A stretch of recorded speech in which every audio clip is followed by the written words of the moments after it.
Hello friends, welcome to BPSC quest. दोस्तों, BPSC 70 की तैयारी करने के लिए एक इंपॉर्टेंट सेक्शन है करंट अफेयर का, जो कि 30 मार्क्स का लगभग पूछा जाता है, नहीं तो 25 मार्क्स का तो पूछा ही जाता है। अभी हम लोग क्या करेंगे कि बीपीएससी 70th के लिए जो नेशनल करंट अफेयर है, पहले हम लोग उसको कवर कर लेते हैं। और ये हम लोग कब से करेंगे? जनवरी से लेकर के अगस्त तक का करंट अफेयर हम लोग कवर कर लेंगे। इसका सोर्स होगा एक तो अपना प्रतियोगिता दर्पण, और दूसरा सोर्स होगा विजन आईएएस मंथली मैगजीन। अभी देखिए, इन दोनों मैगजीन से जो भी इंपॉर्टेंट करंट अफेयर है और टू द पॉइंट आपके लिए लाया जाएगा बीपीएससी क्वेस्ट चैनल पे, तो आप इस चैनल को सब्सक्राइब कर ले। और हमारा दूसरा भी वीडियो रिलीज हो चुका है, जिसमें current affair fully dedicated 1 month का, लगभग आधे घंटे में पूरा करंट अफेयर कवर करवा दिया जा रहा है, तो उसको आप लोग जरूर से जरूर देखिए। चलिए, इस महीने का जो भी इंपॉर्टेंट, मतलब फरवरी महीने का जो भी इंपॉर्टेंट करंट अफेयर है, उसको हम लोग देखते हैं। पहला, Swarved Mahamandir the world largest meditation centre.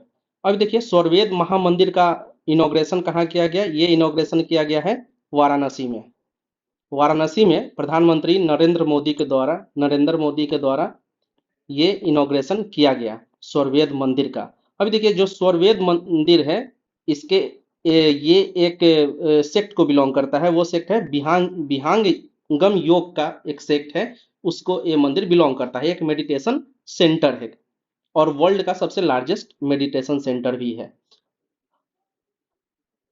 इस सेक्ट के जो फाउंडर थे वो थे सदगुरु सदाफल देव जी महाराज। मतलब कि जो विहांगम योग के सेक्ट है, इसके फाउंडर सदगुरु सदाफल देव जी महाराज थे। और इन्होंने एक बुक लिखा था, जिस बुक का नाम था स्वरवेद। इसी बुक के नाम पर इस टेम्पल का नाम रखा गया है, जो कि वाराणसी में है। और ये मोदी जी के द्वारा इनॉग्रेट आयोजन वाराणसी में करवाया जाता है। अगला न्यूज है सेंट्रल ट्राइबल यूनिवर्सिटी इन तेलंगाना। अभी देखिए, तेलंगाना में इंडिया का इंडियाज फर्स्ट ट्राइबल यूनिवर्सिटी को खोला गया है।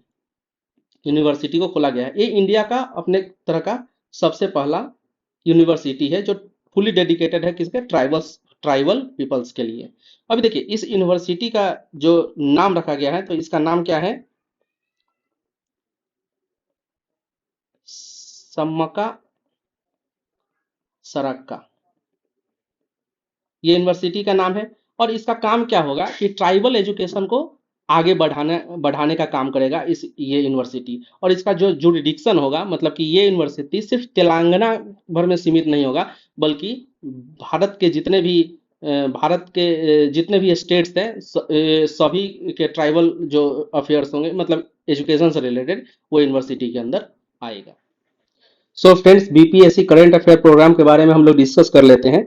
तो इस प्रोग्राम में हम लोग क्या करेंगे कि बीपीएससी 70th बीपीएससी के लिए जो भी इंपॉर्टेंट करंट अफेयर है, उसका आप लोगों के लिए वीडियो प्लस पीडीएफ प्रोवाइड करवाया जाएगा आपको। अभी देखिए, ये वीडियो और पीडीएफ जो है कितने महीने का होगा? ये 8 महीने का होगा। मतलब जो इंपॉर्टेंट करंट अफेयर है ऑफ 8 मंथ्स, ये कब से? जनवरी से लेकर के अगस्त तक का जो भी पीडीएफ होगा, वो आपको प्रोवाइड करवा दिया जाएगा। अभी देखिए, इस प्रोग्राम में हम लोग क्या करेंगे कि विजन प्लस प्रतियोगिता दर्पण का जो भी इंपॉर्टेंट है मंथली करंट अफेयर को हम लोग कवर करेंगे इस मैगजीन को। इससे लगभग ये 10 पेजेज का होगा, और ये भी लगभग हर महीने का 10 पेजेज का होगा। तो टोटल एक महीने में 20 पेज में हम लोग कवर करेंगे 2 मैगजीन को। अभी देखिए, और ये total 20x7 equal to 140 page का आपको पीडीएफ है, कंपाइलेशन भी बाद में प्रोवाइड करवा दिया जाएगा। तो अगर आपको ये प्रोग्राम पसंद आता है, तो इस चैनल को सब्सक्राइब कीजिए, और साथ ही साथ हमारे टेलीग्राम ग्रुप से जुड़िए, जिसका नाम है बीपीएससी क्वेस्ट। यहाँ पे आपको सारी जानकारी और करेंट अफेयर से रिलेटेड नोट्स, पीडीएफ सब आपको यहाँ पे मिल जाएगा। Next is supreme court ask government to set up fresh delimitation commission. अभी देखिए, फ्रेश डिलिमिटेशन कमीशन बनाने का सुप्रीम कोर्ट ने निर्देश दिया है, और ये किसको दिया है? ये दिया है स्टेट्स को। मतलब कि स्टेट्स में डिलिमिटेशन कमीशन बनाने का बात किया जा रहा है।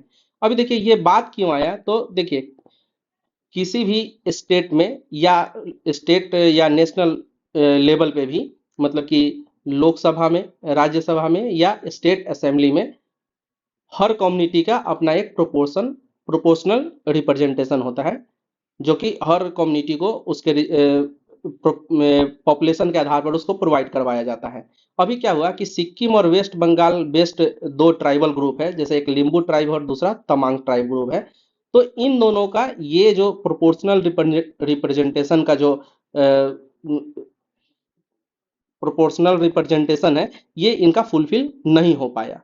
तो इसी को सही करने के लिए अभी सुप्रीम कोर्ट ने डिलिमिटेशन कमीशन बनाने का बात किया है। तो जो कॉन्स्टिट्यूशनल प्रोविजन है डिलिमिटेशन कमीशन बनाने के लिए, उसको हम लोग देख लेते हैं कौन कौन से आर्टिकल इससे रिलेटेड है, क्योंकि बीपीएससी में हमेशा आर्टिकल के बारे में पूछ लिया जाता है अगर ऐसा कुछ होता है। जैसे कि one one election one nation one election के बारे में पूछा गया था बीपीएससी 68 में। उसी तरीके से इसको भी पूछा जा सकता है। तो सबसे पहला आर्टिकल है आर्टिकल नंबर 82। अभी देखिए आर्टिकल 82 क्या करता है, ये ग्रांट करता है डिलिमिटेशन कमीशन बनाने के लिए किसको, पार्लियामेंट को। मतलब डिलिमिटेशन कमीशन कौन बनाएगा, तो पार्लियामेंट बनाएगा। और ये किस आर्टिकल के थ्रू बनाएगा, तो आर्टिकल नंबर 82। अब आर्टिकल 332। तो आर्टिकल 332 एससी एसटी के लिए सीट रिजर्व करता है कहाँ, लेजिस्लेटिव असेंबली में। मतलब स्टेट असेंबली में आर्टिकल 332 रिजर्व करता है किसका सीट, एससी एसटी का सीट को रिजर्व करता है। साथ ही साथ अगर आर्टिकल नंबर 333 का बात करें, तो ये क्या करता है, ये एंग्लो इंडियन के रिजर्वेशन का बात करता है कहाँ, स्टेट लेजिस्लेटिव असेंबली में। तो मान लीजिए कि अगर डिलिमिटेशन कमीशन अभी बनता है, सेटअप होता है, और वो कुछ भी अगर नया रेगुलेशन लाता है, मतलब कि अगर परसेंटेज बढ़ाता है, जैसे लिम्पू और तमांग ट्राइब का रिप्रेजेंटेशन मान लीजिए कि 4 सीट से बढ़ाकर अगर 6 सीट कर दिया, तो इसमें कितने सारे आर्टिकल अफेक्ट होंगे, तो ये आर्टिकल नंबर 82, 332 और आर्टिकल, ये दो आर्टिकल और आर्टिकल नंबर 170, ये तीनों के तीनों आर्टिकल इससे अफेक्टेड होंगे, ये हम लोगों को याद रखना है। लिमिटेशन कमीशन के बारे में कुछ और भी बात जान लेते हैं, जैसे कि इसका अपॉइंटमेंट कौन करता है, इसके मेंबर्स कौन होते हैं, और इसका वर्किंग कैसे काम करता है, मतलब इसका फंक्शन क्या होता है। तो डिलिमिटेशन कमीशन जो होता है, वो इलेक्शन कमीशन के कोलैबोरेशन के थ्रू प्रेसिडेंट ऑफ इंडिया इसको अपॉइंट करता है। इसके साथ साथ इसके जो मेंबर्स होंगे, तो इसके मेंबर्स एक रिटायर्ड सुप्रीम कोर्ट का जज और इलेक्शन कमीशन का कोई भी मेंबर, मतलब या तो चीफ इलेक्शन कमिश्नर या फिर इलेक्शन कमिश्नर, और इसके साथ साथ जो जिस स्टेट के लिए डिलिमिटेशन कमीशन बनाया जाएगा उस स्टेट के इलेक्शन कमिश्नर। मतलब इसके टोटल 3 मेंबर होंगे, 3 मेंबर्स। कौन कौन, एक रिटायर्ड जज of supreme court, chief election commissioner of India, और इसके अलावा election commissioner of belonging state. अभी देखिए, अब इसके फंक्शन के बारे में बात कर रहे हैं, तो इसका फंक्शन क्या है, it's function is to determine the number and boundaries of the constituency to identify seats reserve for SC ST. अभी देखिए, इससे पहले डिलिमिटेशन कमीशन इससे पहले और भी कई बार बन चुका है, जैसे कि 1952 में, 1963 में, रिसेंटली 2002 में। अभी ये तो बात हो रहा है स्टेट डिलिमिटेशन कमीशन का। सेंटर में भी सेंटर में भी डिलिमिटेशन कमीशन बनता है, और ये डिलिमिटेशन कमीशन अब इसके बाद कब बनने का बात हो रहा है, 2026 में डिलिमिटेशन कमीशन बनने का बात हो रहा है।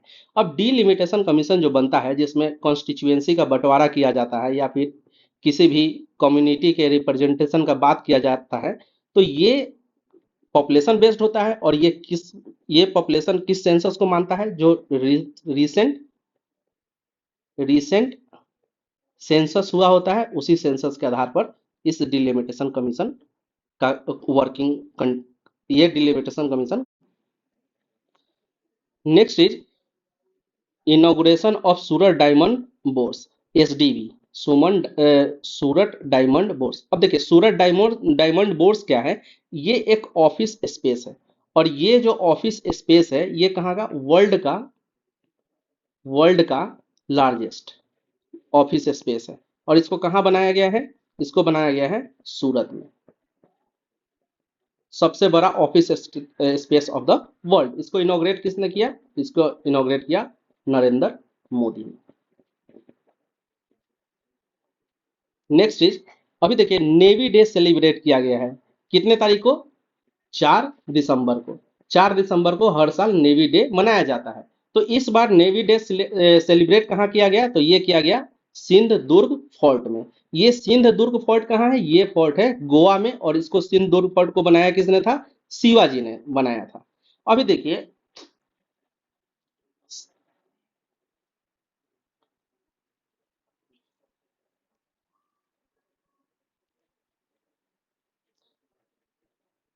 4 दिसंबर को नेवी डे को सेलिब्रेट किया जाता है। तो 4 दिसंबर को ही क्यों सेलिब्रेट किया जाता है? देखिए जब बांग्लादेश के साथ जब वार चल रहा था, मतलब कि 6 दिसंबर को, 6 दिसंबर 1971 को जब लिबरेशन ऑफ बांग्लादेश हुआ था, मतलब बांग्लादेश जब आजाद हुआ था, तो उससे पहले एक ऑपरेशन चलाया गया था आर्मी के द्वारा। इस ऑपरेशन का नाम क्या था? Operation Trident.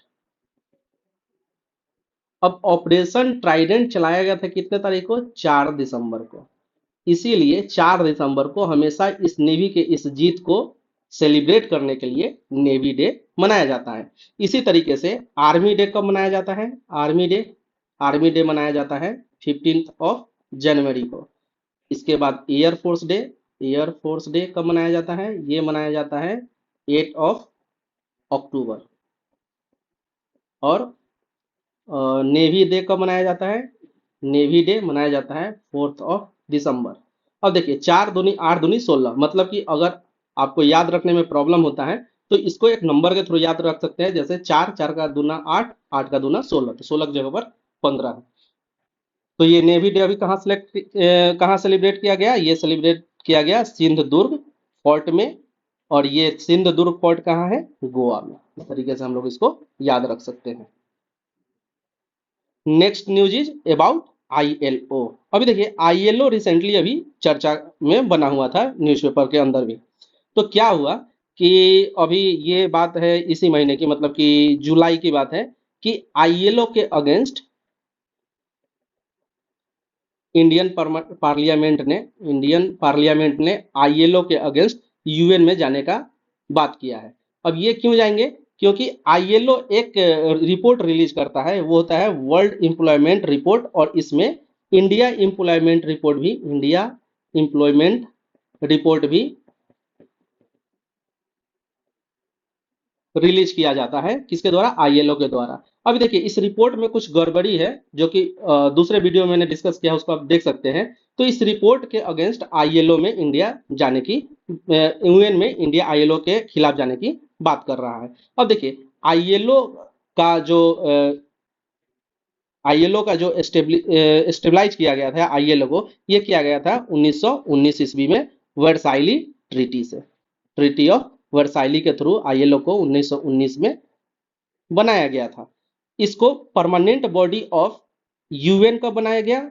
1945 में। और इसका जो हेडक्वार्टर है वो कहाँ है? जिनेवा में। आईएलओ का हेडक्वार्टर कहाँ है? जिनेवा में। अब देखिए ये किस चीज को देखता है? तो जो लेबर ऑर्गेनाइजेशन है और जो लेबर्स राइट है वर्ल्ड के अंदर, उसके सोशल जस्टिस को ये सुपरवाइज करता है और उसको देखता है। साथ ही साथ जो भी गाइडलाइंस है, ये नया गाइडलाइंस भी लाता है। इसके अलावा ये क्या करता है? कुछ रिपोर्ट्स भी लाता है। जैसे कि ये रिपोर्ट्स हम लोग देख लेते हैं कि world employment and social outlook report, global wages report, और वर्ल्ड सोशल प्रोटेक्शन रिपोर्ट। ये 3 रिपोर्ट है जो आईएलओ के द्वारा रिलीज किया जाता है। तो इतना डाटा है हम लोगों को याद रखना है आईएलओ के बारे में, क्योंकि आईएलओ अभी करेंटली न्यूज में था।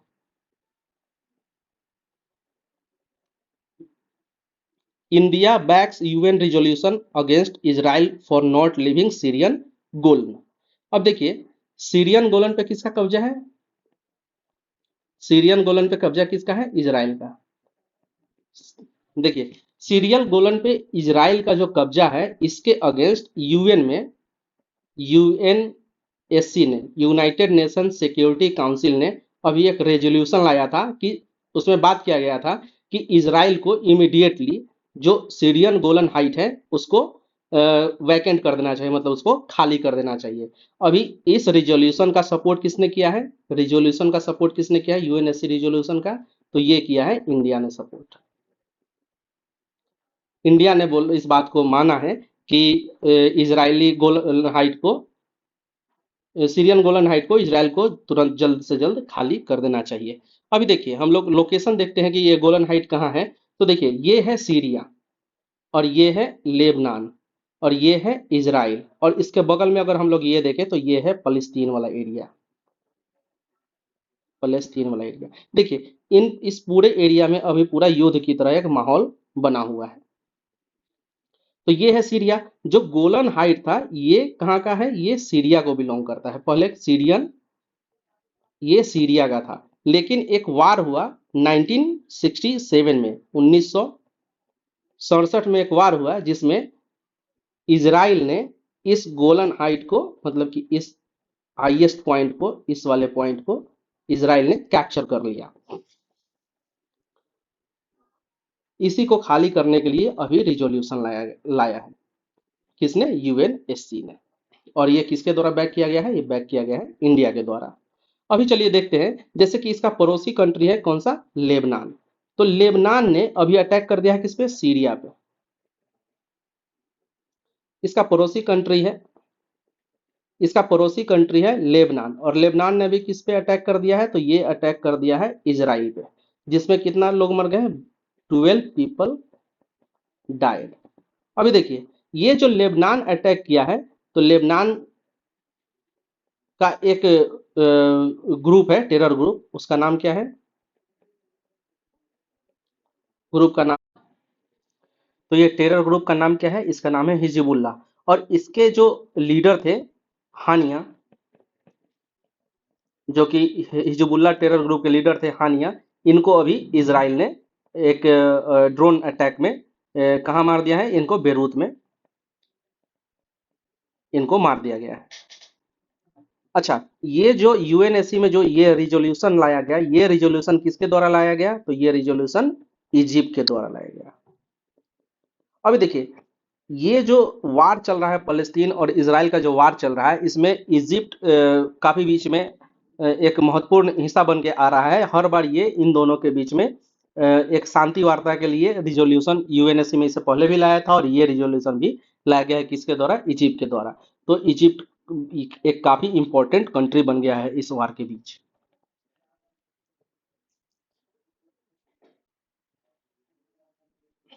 Next is UAE announces 30 billion dollar fund to boost climate investment.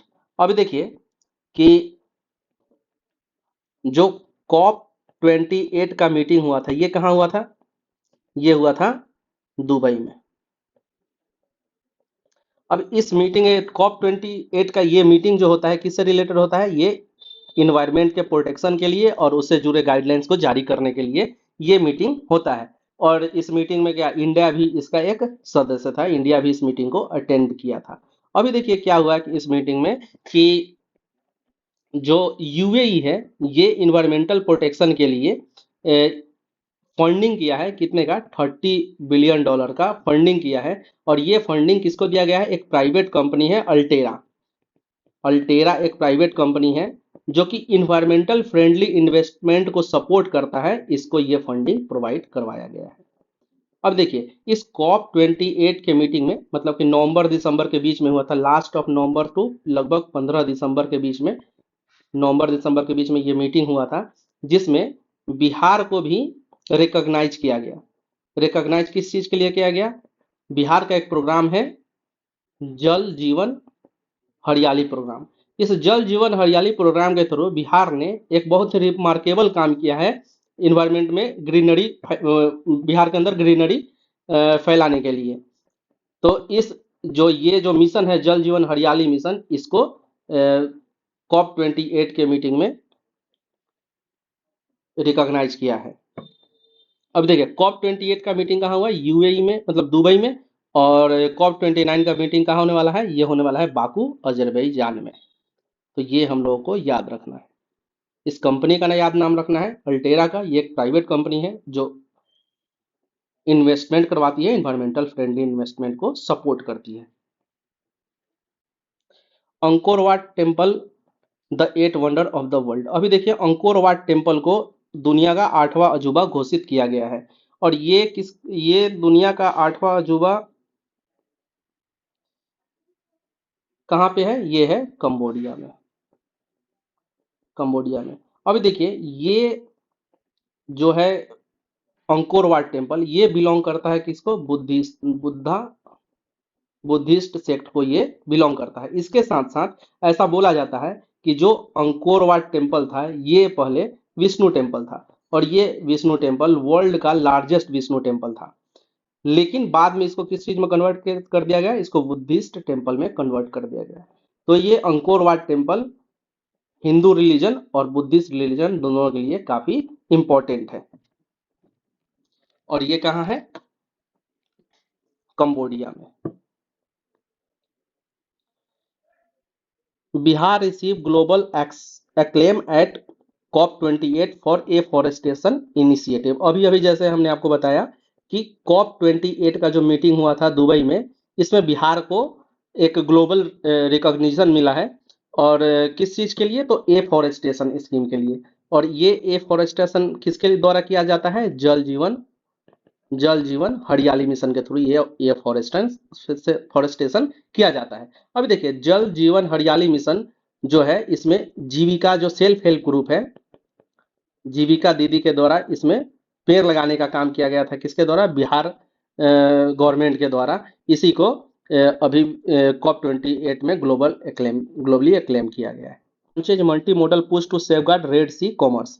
अभी देखिए रेड सी में जो कॉमर्स होता है, उस एक्टिविटी को क्या होता है कि एक हाउती ग्रुप है, हाउती ग्रुप के द्वारा इसको काफी ज्यादा ट्रबल किया जाता है। मतलब कि देखिए ये है रेड सी वाला एरिया, मतलब कि यहाँ पे है गल्फ ऑफ हॉर्मुज, हॉर्मुज है ये। और ये क्या है? Gulf of Mandeb. अभी देखिए ये जो रेड सी वाला एरिया है, यहां से क्या होता है कि स्वेज कैनाल से मेडिटेरियन सी को डायरेक्ट कनेक्ट करता है। तो रेड सी और मेडिटेरियन सी में पहुंचने के लिए ये स्वेज कैनाल इसको कनेक्ट करता है। ये इसी बीच क्या होता है कि जब भी कोई भी कार्गो शिप यहाँ से गुजरता है, मतलब कि जो कमर्शियल शिप्स है, उसको उस पर अटैक किया जाता है। किसके द्वारा? हाउती ग्रुप के द्वारा। और ये हाउती ग्रुप कहाँ का है? ये हाउती ग्रुप है यमेन का। यमेन का ये पहले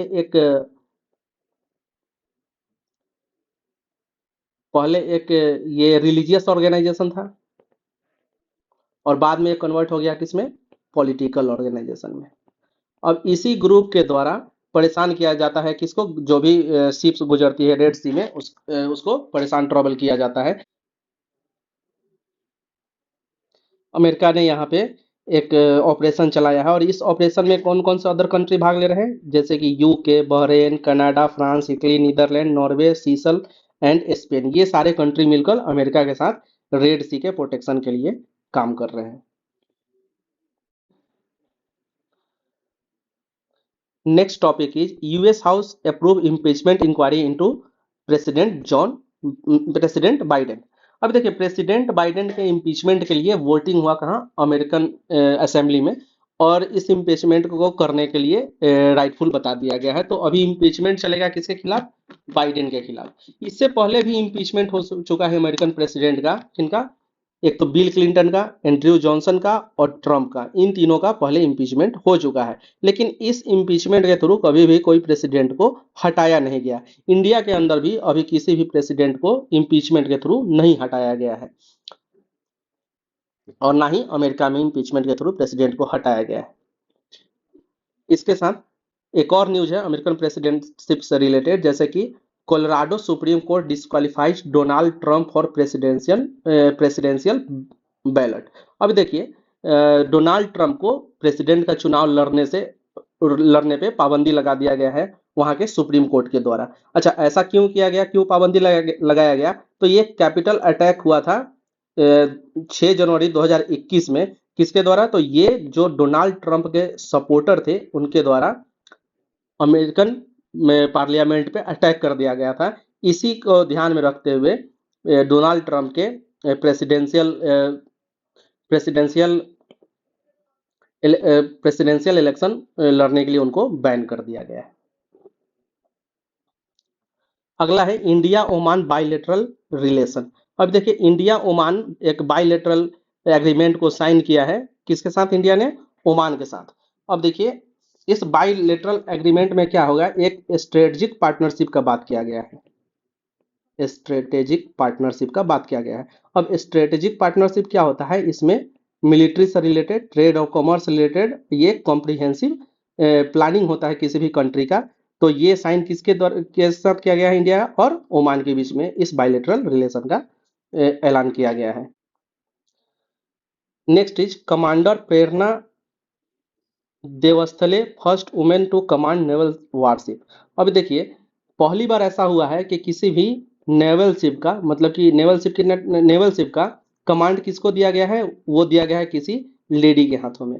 और ये किस टाइप का नेवल शिप है? ये वार वाला नेवल शिप है। अब देखिए नेवल शिप अभी किस तरीके का भी हो, और भी किस दूसरे तरीके का हो सकता है, जैसे कि सर्विलांस के लिए भी नेवल शिप होता है, सर्विलांस के लिए भी नेवल शिप होता है, उसी तरीके से वार का नेवल शिप होता है।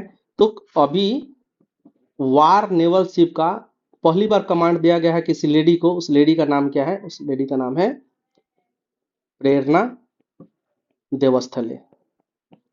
देखिए ये पहली बार हुआ है, तो इस नाम को हम लोगों को याद रखना है। और यहाँ जो ये सर्विलांस शिप का अगर हम लोग बात करें, सर्विलांस नेवी शिप का, तो अभी सबसे बड़ा सर्विलांस नेवी शिप डिप्लॉय किया गया है इंडिया की तरफ से, उसका नाम क्या है? INS संध्यक। संध्यक ये सर्विलांस शिप सबसे बड़ा सर्विलांस शिप है इंडिया का।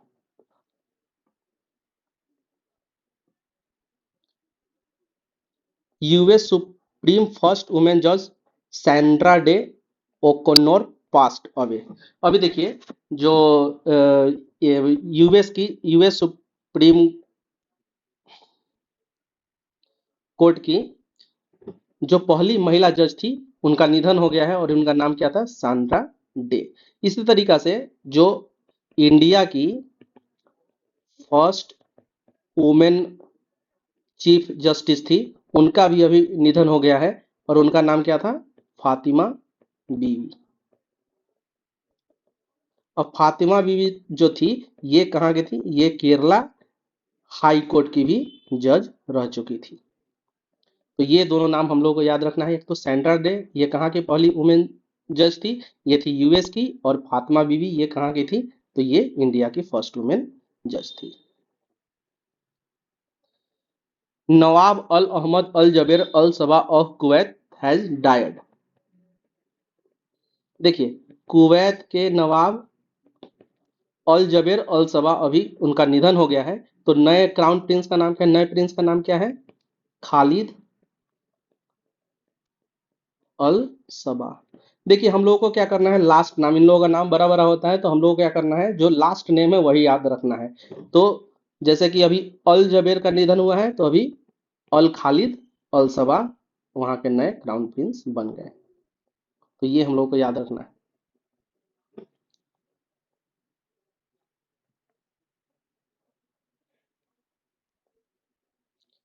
Kabir Bedi honoured with order of merit of Italian Republic. अभी देखिए जो इंडिया के एक्टर है कबीर बेदी, इनको इटली में पुरस्कार दिया गया, और इस पुरस्कार का क्या नाम था? Order of merit of Italian. Order of merit of Italian ये दिया गया किस चीज के लिए? तो इनके एक्सलेंट वर्क इन ड्रामा के लिए इनको ये पुरस्कार दिया गया है। किसको? कबीर बेदी को। और ये किसके द्वारा दिया गया? तो इटली के द्वारा ये पुरस्कार दिया गया। और इटली के अभी प्राइम मिनिस्टर कौन है? वही अपनी Meloni.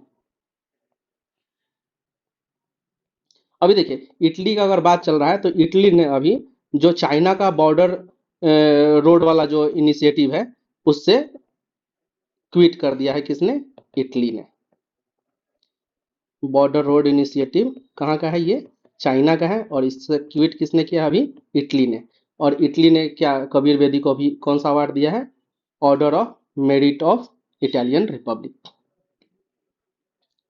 Taylor Swift name Times magazine person of the year 2023।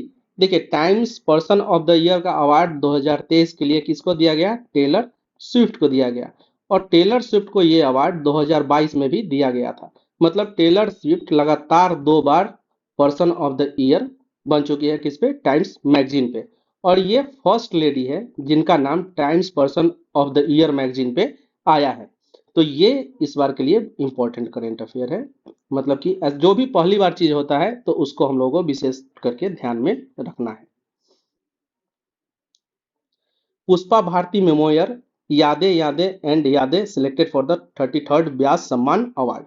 अभी देखिए, व्यास सम्मान अवार्ड अनाउंस हुआ किसके लिए? 2023 के लिए। और ये कौन सा एडिशन था? ये था 33वें नंबर का 33rd एडिशन था। किसका? व्यास सम्मान अवार्ड का। ये दिया गया है किसको? पुष्पा को।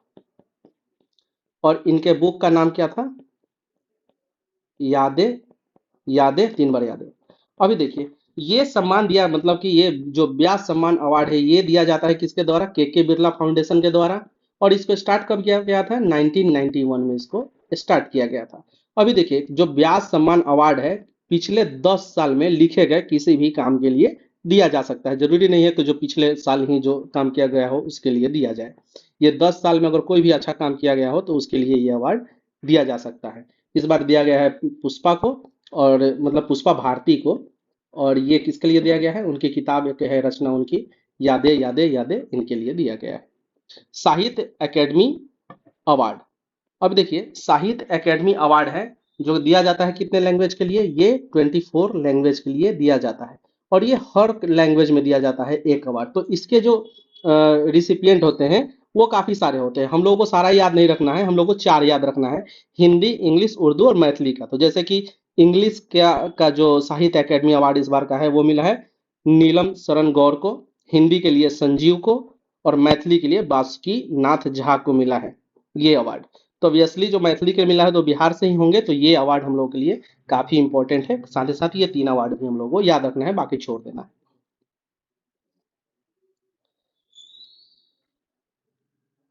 Daniel Barenboim and Ali Abu Awad declare joint winner of the Indira Gandhi peace prize 2023। अभी देखिए, इंदिरा गांधी पीस प्राइज 2023 दिया गया 2 लोगों को combined.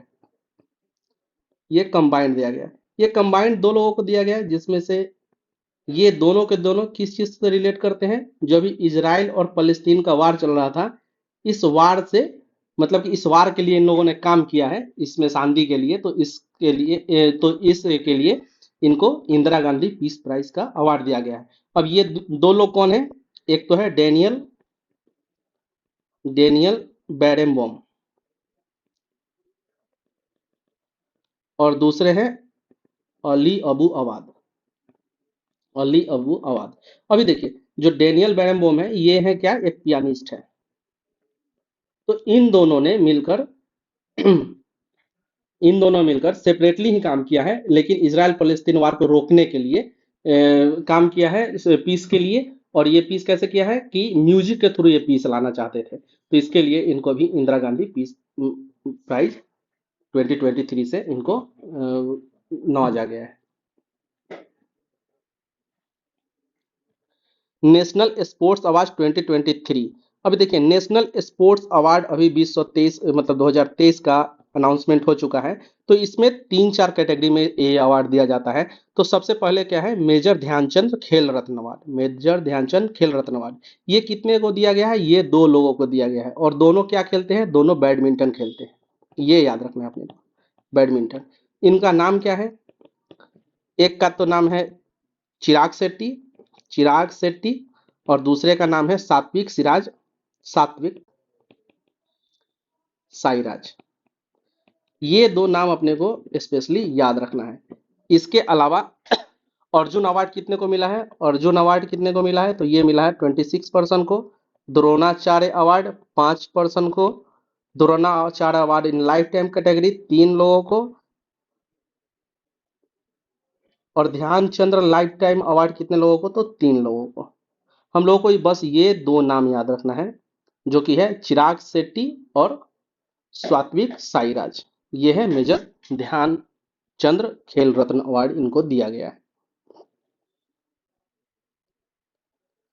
Women's premium league committee, अभी देखिए जैसे कि आईपीएल है इंडिया में, उसी तरीके से वुमेन्स प्रीमियम लीग भी स्टार्ट किया गया इसी बार। तो इसके लिए एक कमेटी का गठन किया गया। तो इस कमेटी में टोटल कितने मेंबर हैं? 8 मेंबर कमेटी का गठन किया गया है। और इस कमेटी को जो लीड कर रहे हैं वो हैं Stuart Binny, Roger Binny.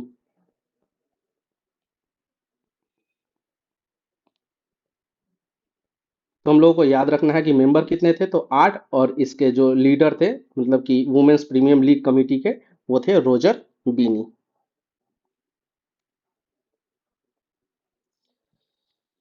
First Indian art architecture and design बिनाले, अभी देखिए नरेंद्र मोदी ने दिल्ली में आर्ट एंड आर्किटेक्चर बिनाले का सुबह इनॉग्रेशन किया। इसको हम लोग शॉर्ट में क्या बोलते हैं? IAAD। इसका कहाँ किया गया? दिल्ली में। दिल्ली में इसका इनॉग्रेशन किया गया। चूंकि ये बिनाले है तो बिनाले का मतलब होता है कि 2 ईयर में ये एक बार ऑर्गेनाइज होने वाला ये फंक्शन है। अभी देखिए जो Indian art and architecture design बिनाले हैं, इसमें क्या होता है? प्रदर्शन किया जाता है किस चीज का? आर्ट और आर्किटेक्चर का।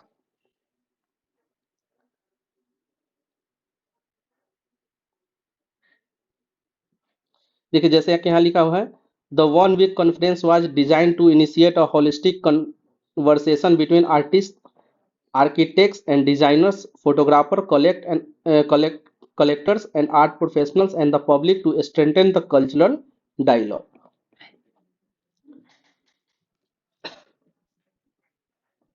Global partnership on artificial intelligence summit, ये कहाँ हुआ? Global partnership on artificial intelligence summit, तो ये हुआ है नई दिल्ली में। और इसका इनॉग्रेशन किसने किया है? इसका इनॉग्रेशन किया है नरेंद्र मोदी ने।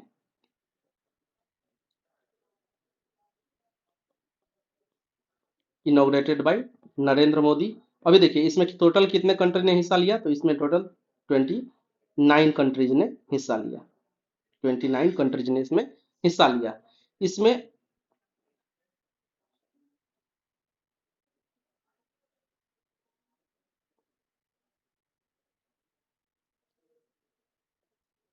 इसमें एक प्लेटफॉर्म के बारे में बताया गया है। उस प्लेटफॉर्म का नाम क्या है? जी पाई। अब जी पाई क्या है? जी पाई एक ग्लोबल प्लेटफॉर्म है। ये AI के सेफ यूज के लिए एक ग्लोबल प्लेटफॉर्म है। Common platform for all section of society to use AI in a best वे।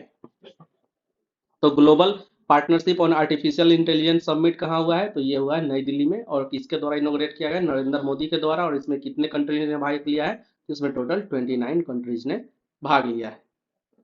अगला है Japanese experimental nuclear fusion reactor inaugurated. अभी देखिए जापान में फ्यूजन रिएक्टर बना रहा है। ये फ्यूजन रिएक्टर। अभी देखिए रिएक्टर कितने टाइप के होते हैं? 2 टाइप के होते हैं। एक तो होता है फिशन रिएक्टर होता है, और दूसरा होता है, ये होगा पहला और ये हो गया दूसरा, फ्यूजन रिएक्टर। इसमें क्या होता है कि एक मॉलिक्यूल प्लस, सॉरी, इसमें क्या होता है? फ्यूजन रिएक्टर है ना, इसमें 2 मॉलिक्यूल हो तो ये 1+1 में कन्वर्ट होता है, सिंपली ऐसा, और ऐसे बात करें तो। और फ्यूजन रिएक्टर में यही क्या होता है कि 2 मॉलिक्यूल मिलकर एक नया सिंपल एक मॉलिक्यूल बनाते हैं। तो अभी तक जितने सारे भी रिएक्टर है जो काम करते हैं, मैक्स टू मैक्स रिएक्टर जो है वो काम करते हैं फिशन रिएक्टर, फिशन टेक्नोलॉजी पे। जापान ने अभी फ्यूजन टेक्नोलॉजी पे रिएक्टर बनाया है। अच्छा, इस रिएक्टर बनाने का क्या मतलब है कि जो फ्यूजन के जो एटम्स के फ्यूजन के कारण जो एनर्जी डेवलप होता है वो बनिस्पत कम होता है फ्यूजन से। मतलब कि फ्यूजन में ज्यादा से ज्यादा एनर्जी रिलीज होता है। तो इस रिएक्टर का नाम क्या है? JT60SA। ये किसके द्वारा बनाया गया है? जापान के द्वारा ये रिएक्टर बनाया गया है। Cyclone Michaung in bay of Bengal, अभी देखिए बे ऑफ बंगाल में एक साइक्लोन आया था, कब? दिसंबर में। दिसंबर स्टार्टिंग में ही 5 दिसंबर के आसपास साइक्लोन आया था। इसका नाम दिया गया है म्यूचुआंग साइक्लोन। और ये ओरिजिनेट कहाँ हुआ था? तो ये ओरिजिनेट हुआ था गल्फ ऑफ म्यांमार में। और ये कहाँ स्ट्राइक किया था? तो ये जो कोस्ट है, आंध्रा कोस्ट है, ये आंध्र प्रदेश में स्ट्राइक किया था, साथ ही साथ ये चेन्नई में स्ट्राइक हुआ था। मतलब जो स्टार्ट तो यहाँ से हुआ और इसका लैंडफॉल कहाँ हुआ? आंध्र प्रदेश और चेन्नई वाले बॉर्डर पे हुआ। तो इस साइक्लोन का नाम क्या था? मिचुआंग। कब आया था? दिसंबर में। Volcano mount Etna eruption. अभी देखिए, माउंट एटना वोल्केनो में इरप्शन हुआ है। ये यूरोप का यूरोप का सबसे खतरनाक वोल्केनो, ये यूरोप का सबसे खतरनाक वोल्केनो है, मतलब कि most dangerous volcano of Europe. अब बात ये है कहाँ? तो ये है इटली में, सिसिली के पास।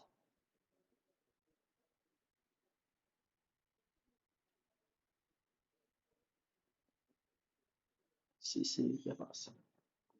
अब देखिए, अब ये तो यूरोप का कहानी हो गया। अगर हम लोग बात करें कि वर्ल्ड में सबसे डेंजरस वोल्केनो कौन सा है, तो ये है मौना लोआ। मौना लोआ। और ये कहाँ है? ये हवाई आइलैंड पे है, जो कि अमेरिका का आइलैंड है।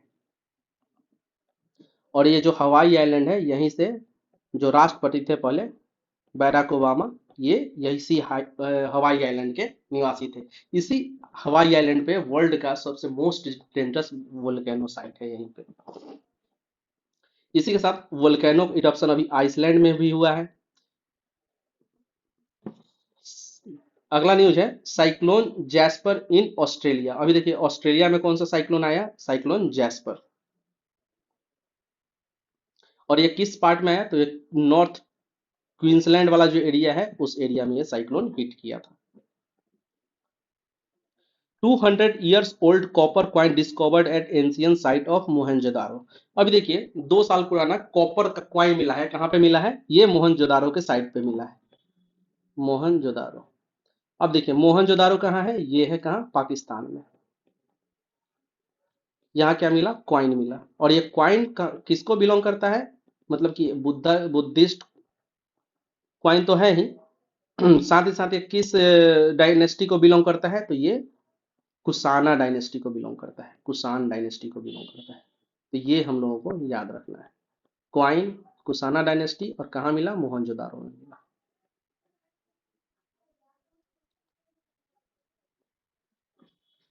ये है Bihar business connect 2023 successfully organised है पटना।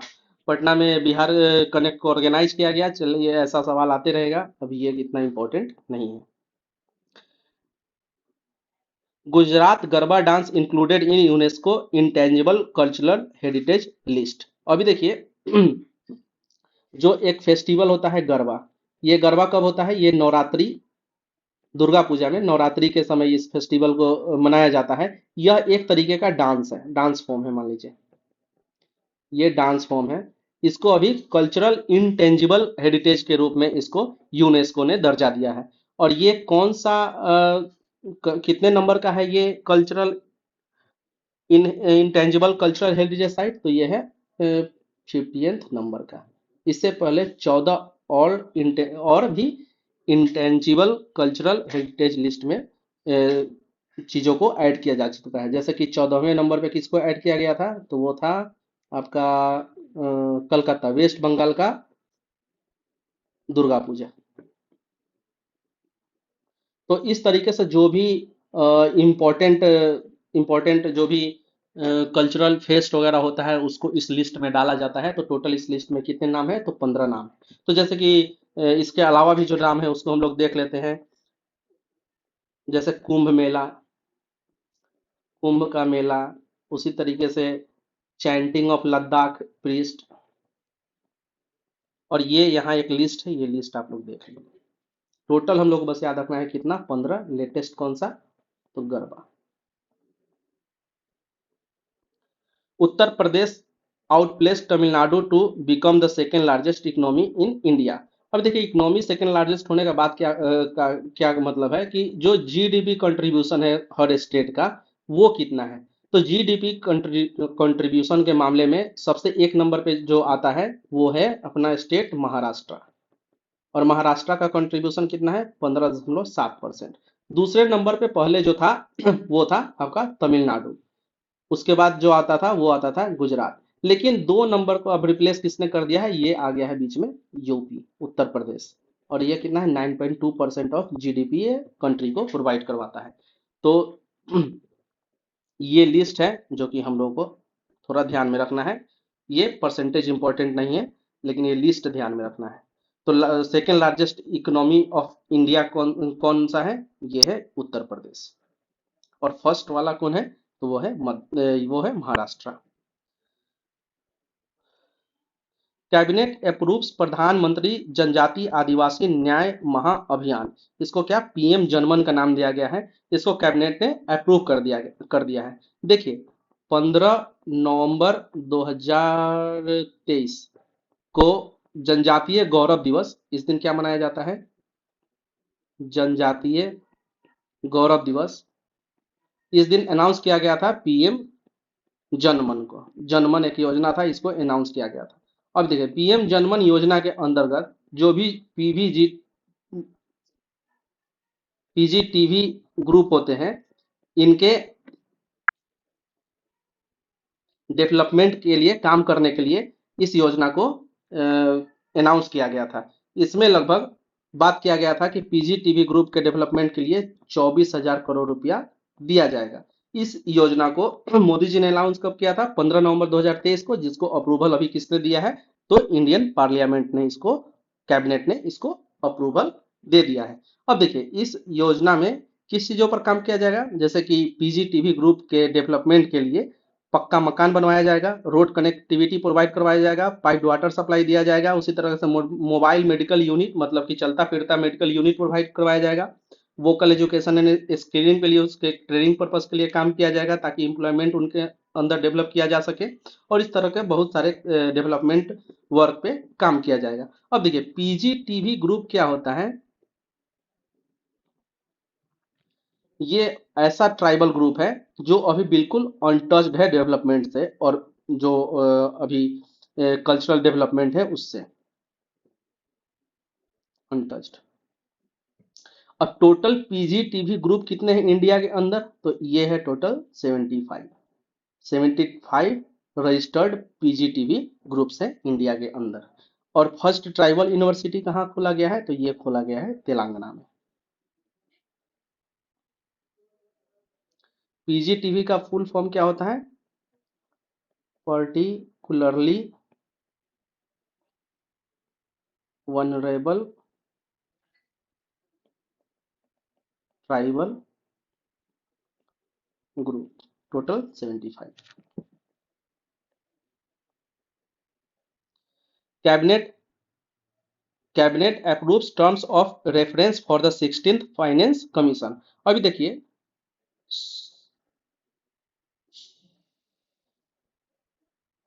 16वें फाइनेंस कमीशन का अनाउंसमेंट हो गया है। तो इस फाइनेंस कमीशन को कब से डिप्लॉय किया जा रहा है, तो ये किया जा रहा है 1 अप्रैल 2026 से। और इस फाइनेंस कमीशन को लीड कौन कर रहे हैं, इसको लीड कर रहे हैं पनगड़िया, अरविंद पनगड़िया। इसमें टोटल कितने मेंबर है, टोटल 6 मेंबर है। अभी देखिए जो फाइनेंस कमीशन बनता है, इस फाइनेंस कमीशन को बनाता कौन है, तो इस फाइनेंस कमीशन को बनाते हैं प्रेसिडेंट, अपॉइंट करते हैं मतलब प्रेसिडेंट। और ये हर 5 साल पे फाइनेंस कमीशन का अपॉइंटमेंट होता है बाय प्रेसिडेंट। किस आर्टिकल के थ्रू यह बनता है, तो ये आर्टिकल 280 में ये मेंशन्ड है इस ग्रुप के बारे में। तो ये एक प्रकार का कॉन्स्टिट्यूशनल ग्रुप है, कमीशन है। अब देखिए इसमें टोटल 6 मेंबर है। इन 6 मेंबर्स का हम लोग नाम देख लेते हैं। तो जैसे कि पहला नाम है अरविंद पनगड़िया, जो कि इसके चेयरमैन है। अजय नारायण झा, एनी जॉर्ज मैथ्यू, मनोज पांडा, सौम्या कांति घोष और ऋत्विक रंजन पांडे। अभी देखिए एक नाम इसमें और इम्पोर्टेंट है चेयरमैन के अलावा। हम वैसे तो ये सारा नाम याद रखना है, क्योंकि बीपीएससी 67 में इसको ऑलरेडी पूछा जा चुका है कि कौन कौन से हैं उसमें। इसमें एक अजय नारायण झा है, इनको क्या किया गया है, इनको दोबारा चुना गया है। मतलब कि जो फाइनेंस कमीशन जो बनता है, इसमें दो बार सेम पर्सन का सिलेक्शन हो सकता है। ऐसा नहीं है कि इसमें पर्सन रिपीट नहीं होंगे। मान लीजिए कि जो 15वें के मेंबर हैं वो 16वें में नहीं बन सकते हैं, तो ऐसा इस बार हुआ है कि अजय नारायण झा 15 में भी मेंबर थे, 50th फाइनेंस कमीशन के भी मेंबर थे, और ये 68 फाइनेंस कमीशन के भी का भी मेंबर इनको बनाया गया है। तो ये था फाइनेंस कमीशन के बारे में। आर्टिकल नंबर 280, 1 फरवरी 2026, अरविंद पनगरिया और अजय नारायण झा।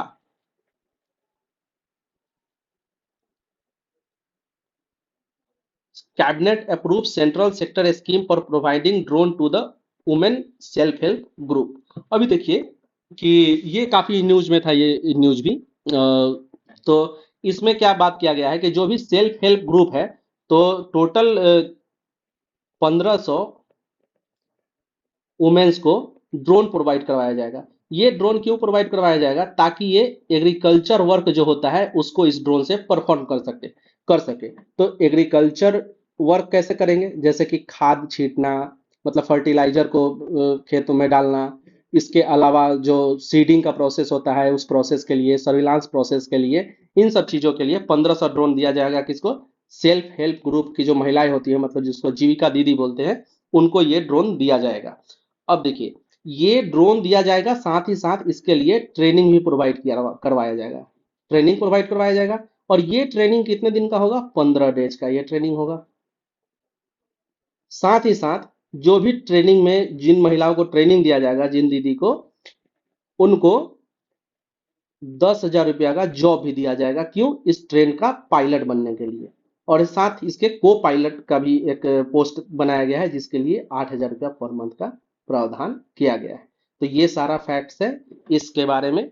किसके बारे? ड्रोन जो दिया जा रहा है जीविका दीदी को, सेल्फ हेल्प ग्रुप्स को, उसके बारे में सारा फैक्ट है जिसको हम लोगों को ध्यान रखना है। 1500 women's, self help group, training of 15 days, pilot and co pilot with salary of 10,000 and 8,000। अभी देखिए, इसके साथ साथ ये स्कीम जो है, ये 80% इसको कौन स्पॉन्सर कर रहा है? तो इसको स्पॉन्सर कर रहा है सेंटर।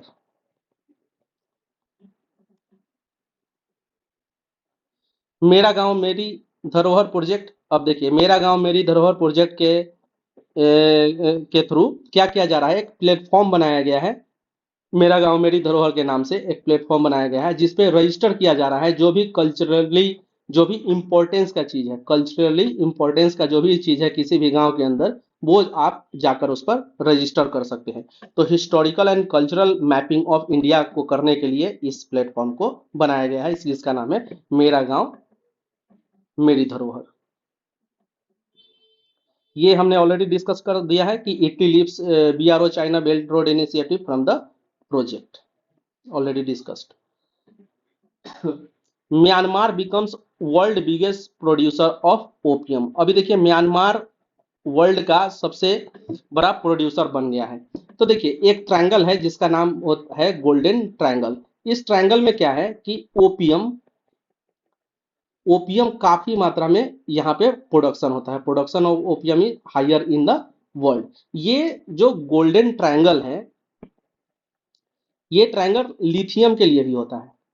लेकिन अभी हम लोग इसके बारे में बात नहीं कर रहे हैं, ये बात कर रहे हैं अभी हम लोग किसके बारे में? ओपियम के बारे में। तो जो ओल्ड ओल्ड वाला जो ट्रायंगल था, वो था अफगानिस्तान के आसपास। लेकिन अफगानिस्तान में जो टेरर अटैक और जो टेरर ग्रुप का जो राइज हुआ, तो उसके कारण ये ट्रायंगल खत्म हो गया। तो अभी जो नया गोल्डन ट्रायंगल है वो कहाँ है? वो है, देखिए, ये म्यांमार, लाओस और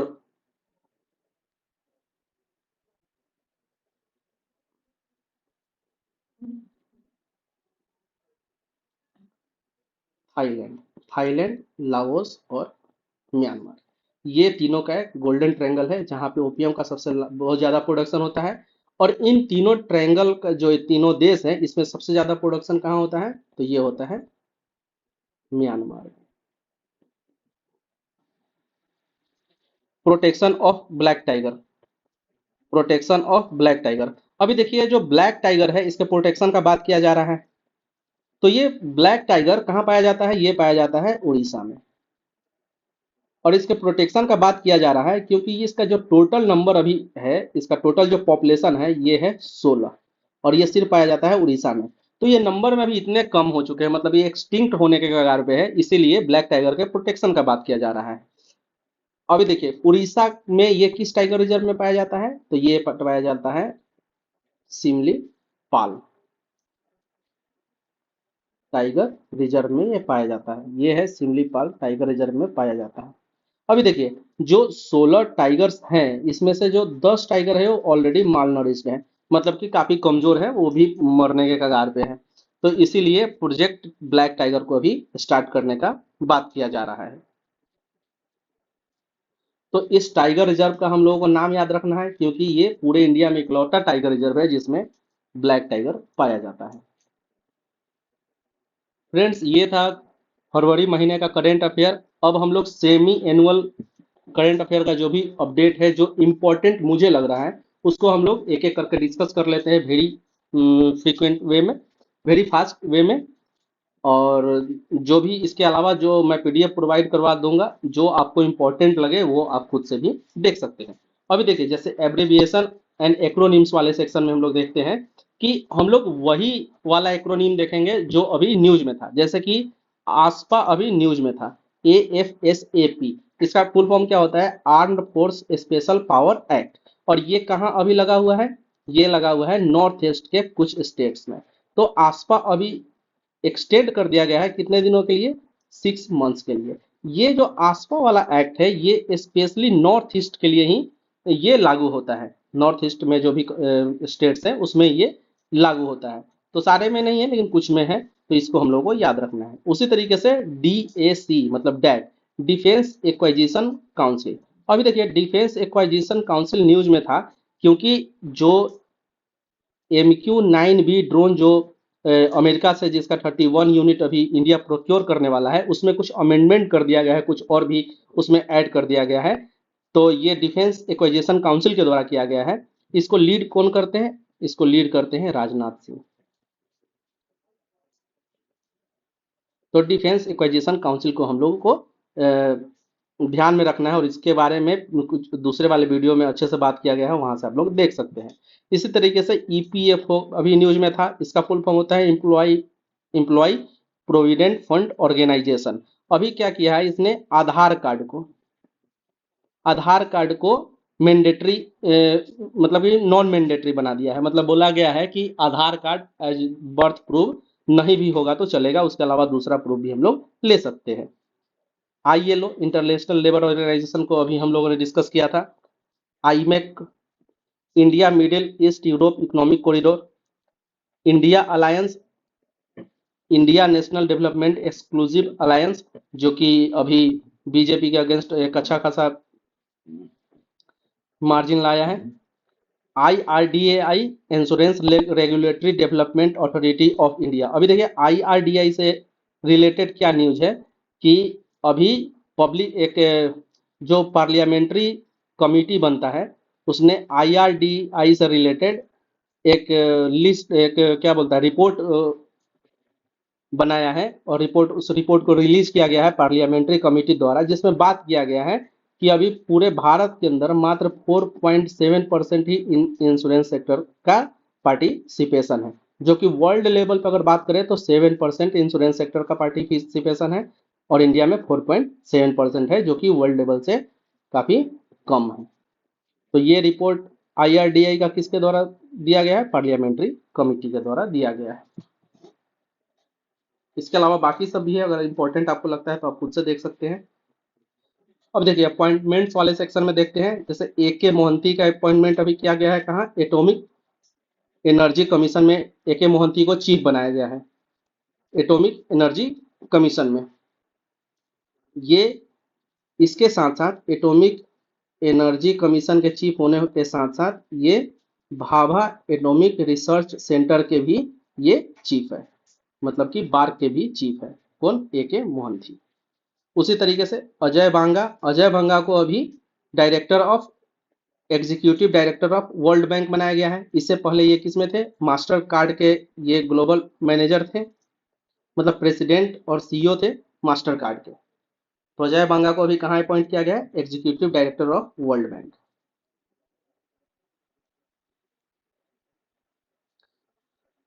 प्रवीण सूद को अभी क्या बनाया गया है, सीबीआई का डायरेक्टर। मनोज सोनी इंपॉर्टेंट है फ्रेंड्स। मनोज सोनी ने अभी क्या किया है, रिसेंटली रिजाइन कर दिया है।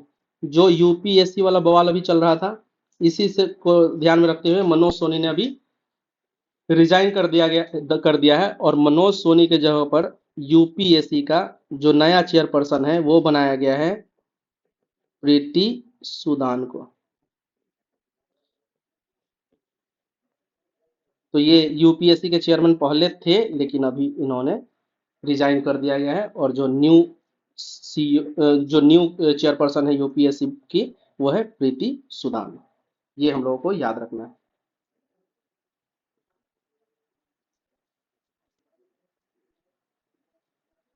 तुषार मेहता, अभी तुषार मेहता को क्या बनाया गया है, solicitor general.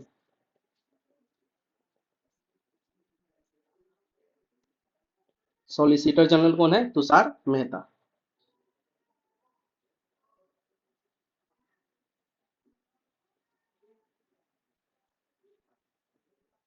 Actor are Madhavan को भी अपॉइंट किया गया है किसका, एफ टी आई का जो हेड है, ये अपॉइंट किसको किया गया है, एक्टर आर माधवन को। आर माधवन जैसे नाम भी इफेक्ट मूवी आया था, उसके में लीड एक्टर थे आर माधवन।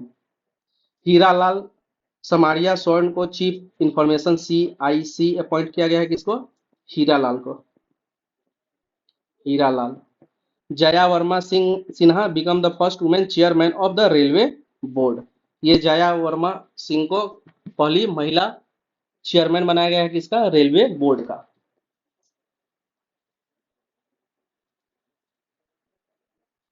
और Indam Bagchi appointed as permanent representative of United State में। परमानेंट रिप्रेजेंटेटिव कौन है इंडिया का, ये है अरिंदम बागची। ये बीपीएससी में पहले भी, बीपीएससी 67 में इस पोस्ट के बारे में पूछा जा चुका है।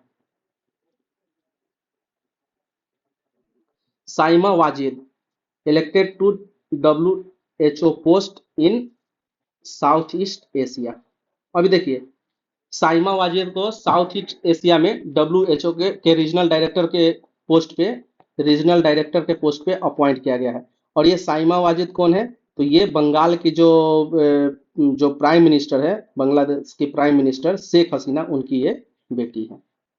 तो इनको अभी क्या बनाया गया है, साउथ ईस्ट एशिया का WHO साउथ ईस्ट एशिया का रीजनल हेड। अब कुछ देख लेते हैं, जैसे कि डेथ हुआ है जिनका लास्ट 6 मंथ में, जो इंपॉर्टेंट है,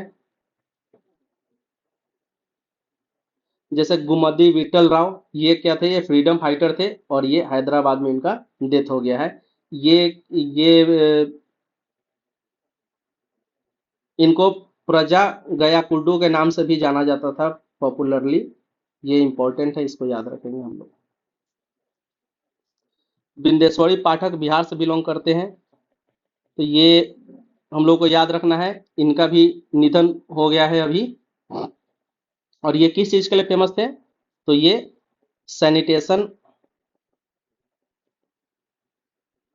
वर्क के लिए ये फेमस थे।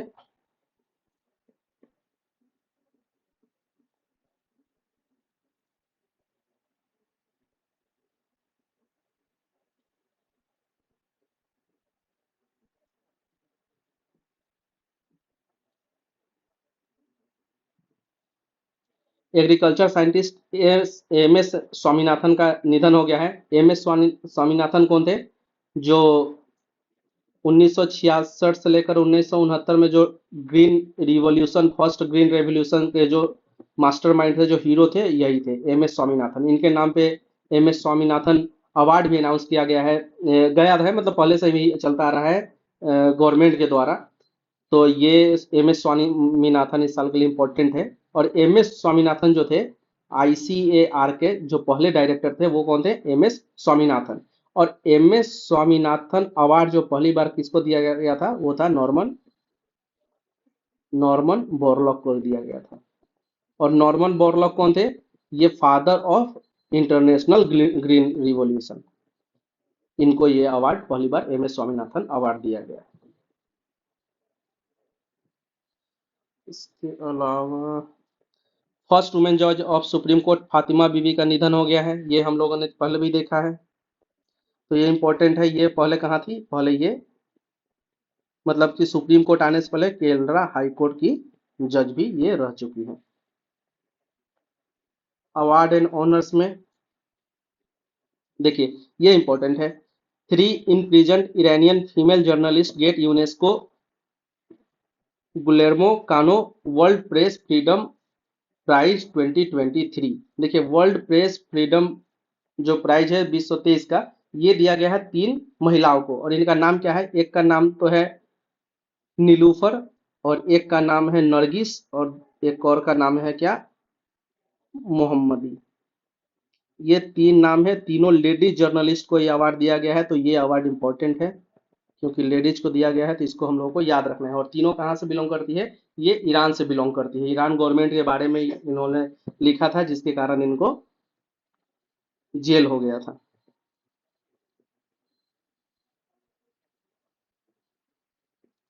Tata Sons chairman N Chandrasekaran get France highest civilian award. देखिए फ्रांस हाईएस्ट सिविलियन अवार्ड 2 लोगों को मिला है।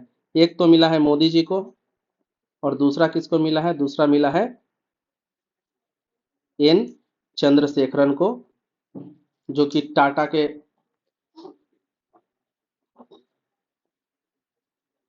टाटा सन्स के चेयरमैन हैं। अभी देखिए जो एन चंद्रशेखरन को जो अवार्ड मिला वो मिला है चेवेलियर दी लीजन डी ऑनर अवार्ड। और जो मोदी जी को मिला है, यहाँ देख लेते हैं, वो अवार्ड है French honour of the grand cross of the legion. मतलब इनको मिला है लीजन ऑफ ऑनर, और इनको मिला है ग्रांड क्रॉस ऑफ ऑनर। तो ये दोनों हम लोगों को बिल्कुल सेपरेट करके ध्यान में रखना है। एक को लीजन ऑफ ऑनर मिला है, एक को grand cross legion of honour मिला है।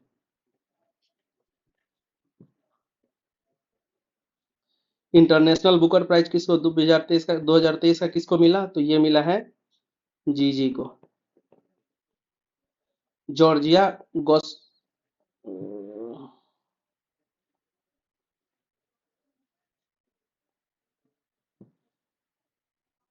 RBI governor Shaktikanta Das honoured with governor of the year award. और ये अवार्ड किसने दिया है? तो सेंट्रल बैंकिंग ने ये अवार्ड दिया है।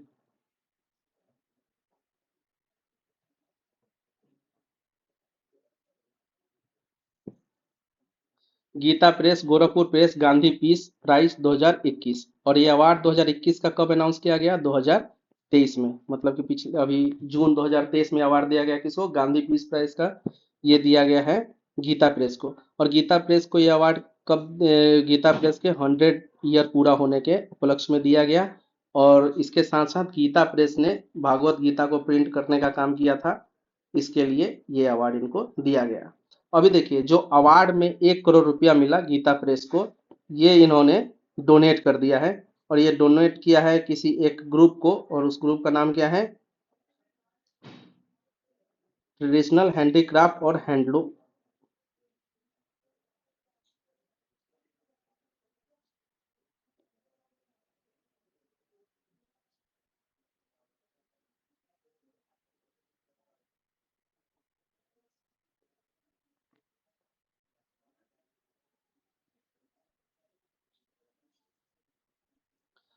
PM Narendra Modi got Lokmanya Tilak award अभी किसको मिला गया है? नरेंद्र मोदी को। और ये कितने नंबर का अवार्ड था? 41वें नंबर का ये अवार्ड था। ये हम लोग को सिर्फ याद रखना है कि लोकमान्य तिलक अवार्ड किसको मिला है? तो ये मिला है नरेंद्र मोदी को। रोमन मैग्सेसे अवार्ड किसको दिया गया है 2023 में? ये है रवि कानन। रवि कानन इंडियन है, इसलिए इंपॉर्टेंट है। अभी देखिए ये रोमन मैग्सेसे अवार्ड जो है ये बहुत सारे लोगों को दिया जाता है, उसमें से एक रोमन कानन भी है 2023 में जो भारत के है।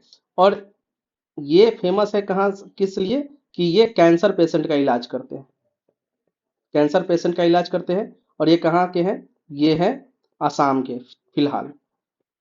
असम गवर्नमेंट ने भी इनको सम्मान दिया था, साथ ही साथ इनको पद्मश्री का सम्मान भी मिल चुका है। और ये काम किसके लिए करते हैं, कैंसर हॉस्पिटल्स के लिए ये काम करते हैं, फ्री में वो ट्रीटमेंट प्रोवाइड करवाते हैं। तो इनका नाम क्या है, रवि कानन।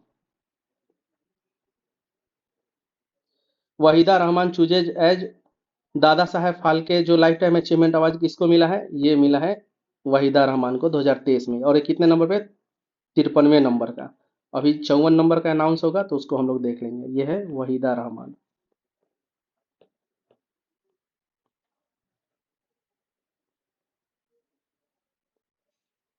सत्यजीत रे एक्सलेंस इन film life time award, Satyajit रे लाइफ टाइम अवार्ड किसको दिया गया है, ये माइकल डगलस को दिया गया है। ये कहाँ के हैं, हॉलीवुड के एक डायरेक्टर है, इनको दिया गया है।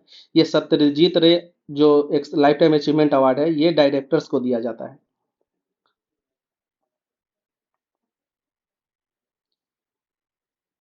ग्लोबल मैरीटाइम इंडिया समिट कहाँ हुआ है, ये हुआ है मुंबई में। ये हम लोग को स्पेसिफिक याद रखना है क्योंकि ये गलती हो सकता है। तो इसमें एक डॉक्यूमेंट का भी को भी अनवील किया गया है, मतलब कि एक प्लानिंग को भी अनवील किया गया है जिसका नाम दिया गया है अमृतकाल विजन 2047। ये अनवील किसके द्वारा किया गया है, पीएम नरेंद्र मोदी के द्वारा।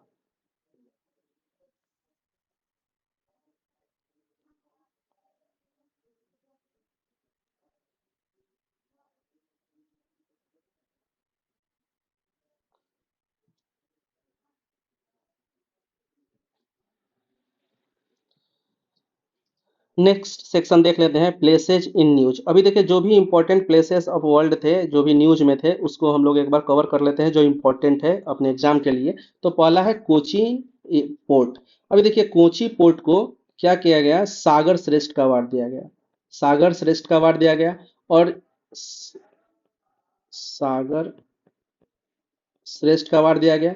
ये अवार्ड दिया गया क्योंकि कोची पोर्ट जो कार्गोज हैंडलिंग में है वो काफी अच्छा है। इस चीज को लेकर कोची पोर्ट को सागर श्रेष्ठ का अवार्ड दिया गया।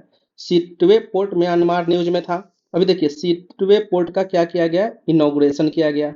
और ये जो सिटवे पोर्ट है बनाया गया है इंडिया प्लस म्यांमार दोनों गवर्नमेंट के ज्वाइंट वेंचर है, जिसके द्वारा इस सिटवे पोर्ट को बनाया गया है।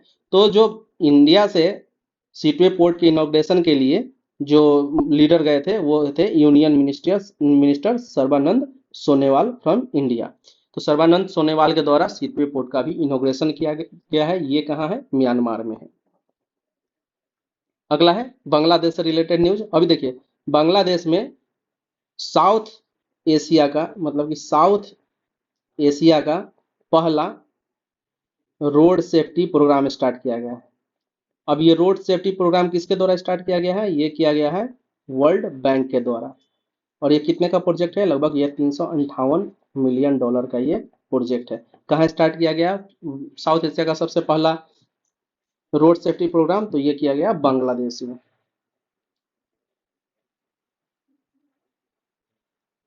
Next is Shantiniketan in West Bengal and होलियाज temple in Karnataka included in UNESCO world heritage site list. अभी देखिए शांति निकेतन सबसे पहले हम लोग देख लेते हैं कहाँ है। तो शांति निकेतन ये है वेस्ट बंगाल में। अब शांति निकेतन किसके द्वारा स्टार्ट किया गया था, ये रविंद्रनाथ टैगोर के द्वारा स्टार्ट किया गया था। रविंद्रनाथ टैगोर के द्वारा स्टार्ट किए जाने वाला स्कूल का नाम था शांति निकेतन, और इसको बाद में कॉलेज वगैरह में कन्वर्ट कर दिया गया, जिसको यूनेस्को ने वर्ल्ड हेरिटेज साइट का दर्जा दिया है। और ये कितने नंबर का है, ये 42nd नंबर का है। रिसेंटली कल परसों, मतलब कि अभी जुलाई में 30 जुलाई के 29 जुलाई को 43rd हेरिटेज साइट भी अनाउंस हो चुका है इंडिया का। और ये है चेरिया देव मोइडम्स, चेरिया देव मोइडम्स। अब देखिए चेरिया डे मोइडम्स कहाँ है, तो ये है आसाम में।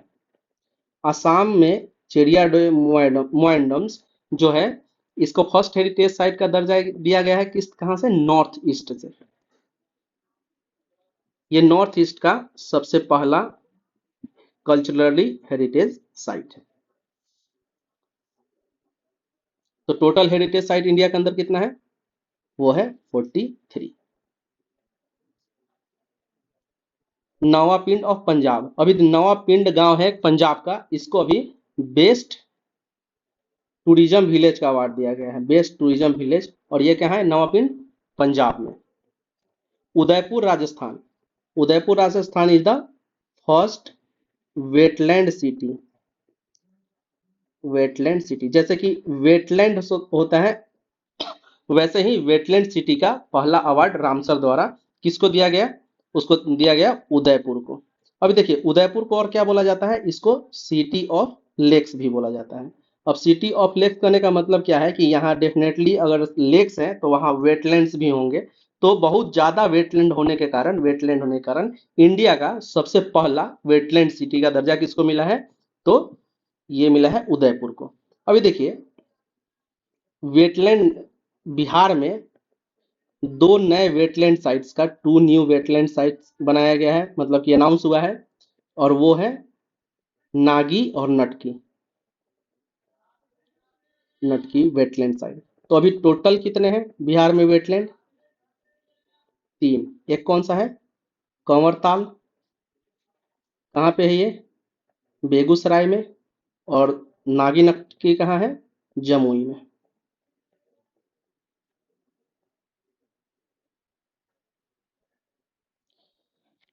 तो फ्रेंड्स ये था फरवरी महीने का जो भी इम्पोर्टेंट करेंट अफेयर है। तो अगर आपको ये वीडियो इम्पोर्टेंट लगता है तो शेयर कीजिए अपने फ्रेंड्स के साथ, और चैनल को सब्सक्राइब कीजिए।